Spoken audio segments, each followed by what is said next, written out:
Why would Jesus tell a parable about a man who is beaten, robbed, and left for dead? And why might it be his most important parable?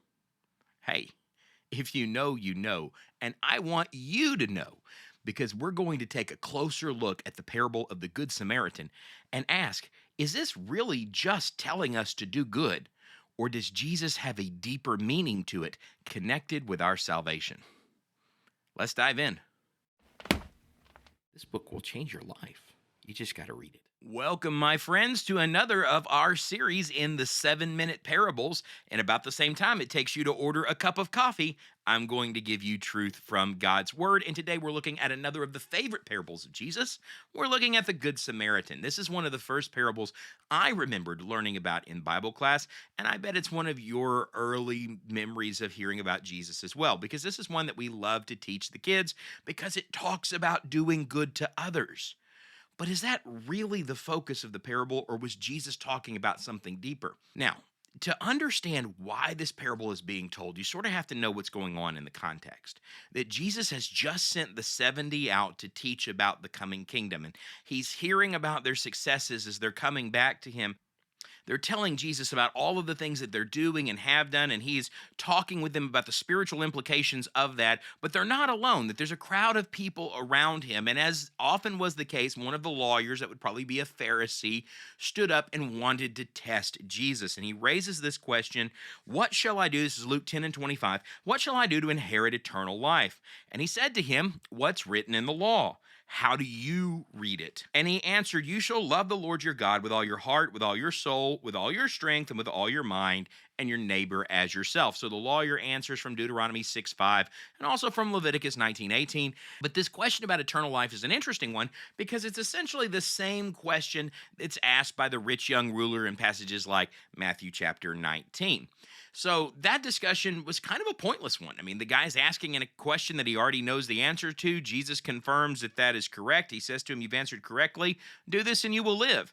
But verse 29 says, but wishing to justify himself, he says to Jesus, and who is my neighbor? Now, this is an interesting question because essentially the question he's asking here is, so how far does this rule about, I get loving God, that's very important, I'm going to do that, but how serious is God really about loving my neighbor? Who does this apply to? This could very well be because Jesus has taught about this in passages like the Sermon on the Mount in Matthew 5, where he said that you've heard it said that you shall love your neighbor and hate your enemy. But I say to you that you're supposed to love your enemy, do good to them that would use you spitefully. Ultimately, the teaching culminates in Matthew 5 and 48, where he says, if you want to be perfect as your heavenly Father is perfect, implying that you need to love your neighbor the way God loves people.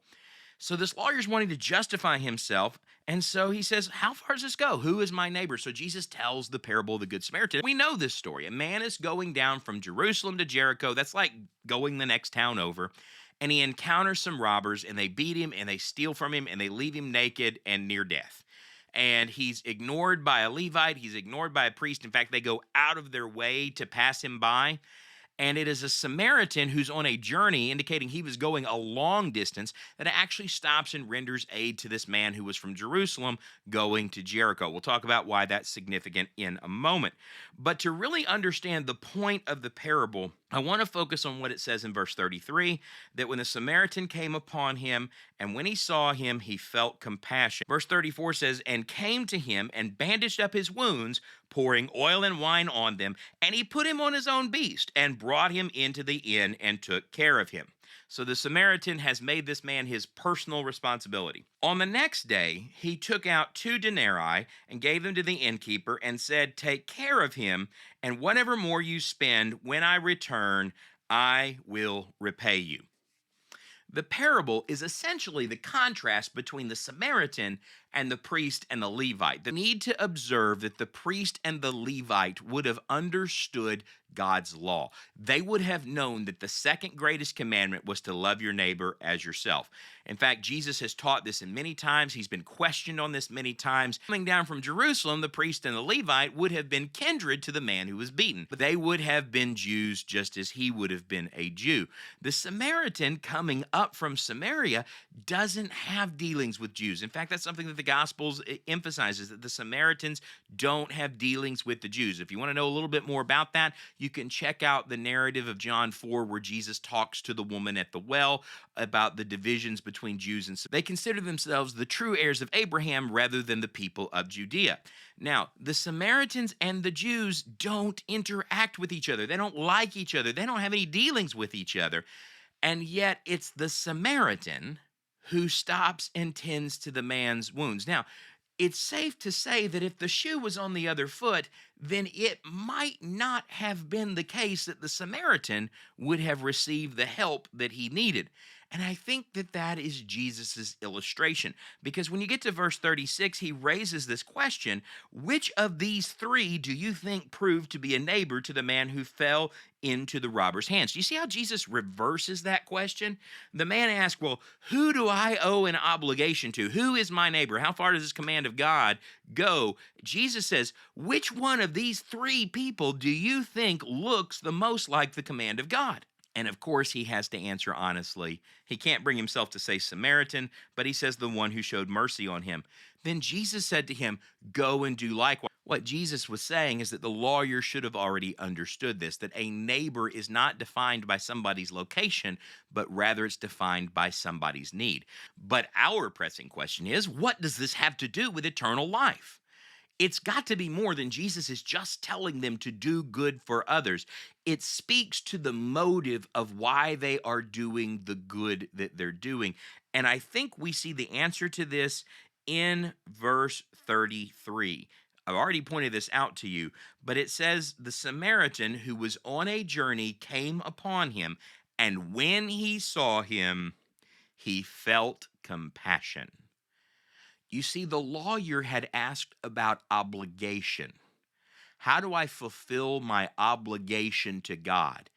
And Jesus is saying, if you want to inherit eternal life, you have to be moved with compassion toward those who need you. And this is very similar to something that we were looking at just the other day in the parable of the prodigal son. I've got a link to that video right over here, where we called attention to what God said in Hosea 6:6, that they needed to go and learn the lesson that and what it means that he desires mercy or compassion, some of your translations will say, and not sacrifice. Sacrifice is obligation. If you're going to serve God, you're going to have to love him with all your heart, soul, mind, and strength. You're going to have to love your neighbor as yourself. Neither one of those things can be reduced to obligation. And as long as we are only doing good out of a heart of obligation because it's what's expected of me, we might as well just be the Levite or the priest. Thinking about good in that way helps us understand what it means to be a neighbor.